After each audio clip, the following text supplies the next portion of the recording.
Got Palmer Thoms on the line to talk Georgia football. As you look at, even though we went through the defensive line and the linebackers, anybody from the 2021 class that you think could break through and get there in regards to, at the top of the board? We've got guys like Xavier Sori and Small Munden at the outside linebacker position. Any thought that, of course, there's got to be a lot of football played in the spring and throughout August to see where they stand, but obviously they've been recruited. We're talking 5 stars right there.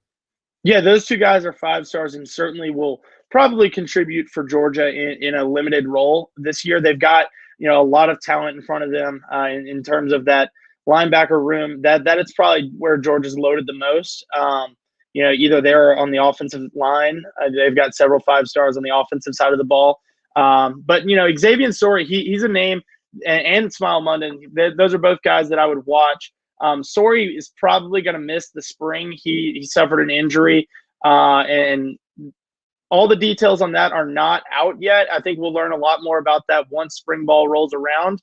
And maybe we hear a little bit more from Kirby Smart on that front. But those are certainly 2 guys that I would watch. On the defensive line, Jonathan Jefferson and Tyrion Ingram Dawkins.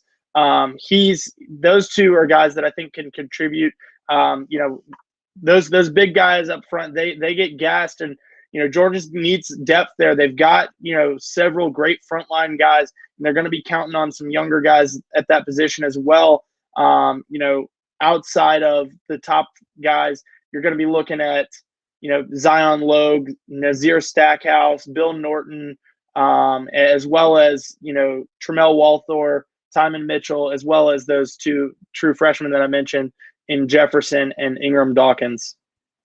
16 of the 20 already in camp in regards to as soon as, obviously, Georgia hits the practice field, and that's coming up very soon. Palmer Thoms on the line from Dogs 247 Sports. Encourage you to head on over there, of course, for Georgia football coverage as we're getting close to spring ball.